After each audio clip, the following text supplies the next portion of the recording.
जवालपुर गांव में सीमा और उसका पति राजू रहते थे।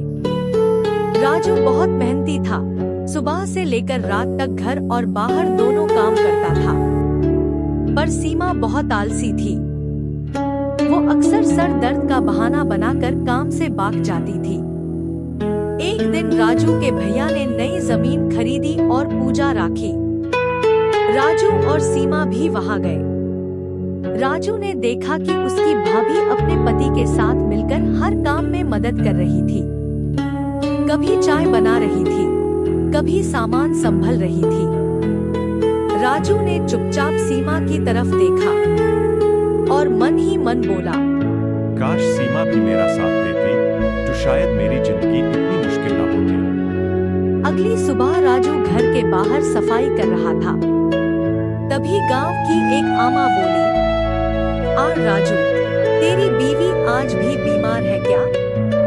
उस डॉक्टर को दिखा दे बेटा। राजू बस हल्का सा मुस्कुरा दिया, पर अंदर ही अंदर उसका दिल टूट रहा था। एक दिन बहुत तेज बारिश हो रही थी। राजू का भाई भी उसके घर का काम कर रहा था और सीमा अंदर बैठी सर दर्द का बहाना कर रही थी। तब राजू की भाभी बोली, अगर तुम हर काम खुद करोगे तो सीमा कभी नहीं समझेगी। फिर सबने मिलकर एक प्लान बनाया। अगली सुबह पहली बार राजू आराम से उठा।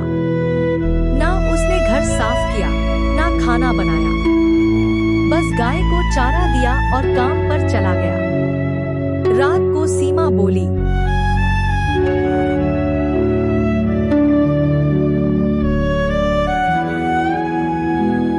अजी, मेरे सर में दर्द था, खाना नहीं बना।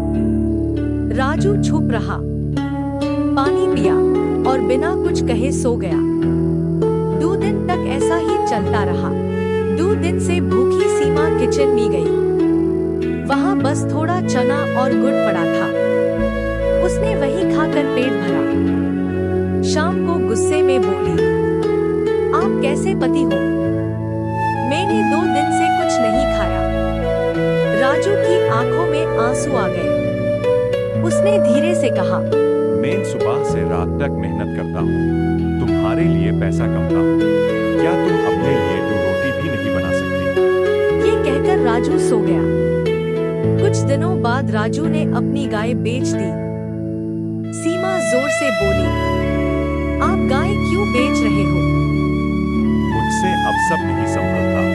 सुबह शाम उसका ध्यान रखना पड़ता है और तुम तो हमेशा बीमार रहती हो। सीमा पहली बार चुप हो गई। एक दिन घर में राशन खत्म हो गया। राजू ने पैसे दिए और बोला, मेरे पास टाइम नहीं है, तुम मार्केट से सामान ले आओ। बहुत दिनों बाद सीमा घर से बाहर निकली। तेज धूप में चलकर उसकी हालत खराब हो गई। घर आकर पानी पाने लगी, पर मटके में एक बूंद पानी नहीं था। आमा ने बताया, ये नल तो बहुत टाइम से खराब है बेटा। राजू रोज कुएं से पानी भर कर लाता था। ये सुनते ही सीमा शॉक हो गई। अगली सुबह सीमा चुपके से राजू के पीछे खेतों में गई। उसने देखा, तेज धूप में सब लोग पेड़ के नीचे आराम कर रहे थे, पर राजू अकेला खेतों में पसीना बहा रहा था। उसके हाथ जल गए थे, कपड़े मिट्टी से भर गए थे, फिर भी वो रुक नहीं रहा था। ये देखकर सीमा की आंखों से आंसू निकल आए। उस दिन सीमा घर लौटते ही रो पड़ी। रात को उसने पहली बार अपने हाथों से गरम रोटी बनाई। राजू हैरान होकर उसकी तरफ देखने लगा।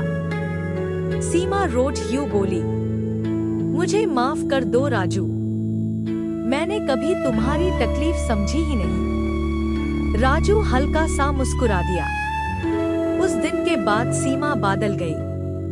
अब वो राजू के साथ मिलकर हर काम करती थी और धीरे धीरे उनका छोटा सा घर फिर से खुशियों से भर गया। जब तक हम किसी की मेहनत को महसूस नहीं करते, तब तक उसकी तकलीफ समझ नहीं आती।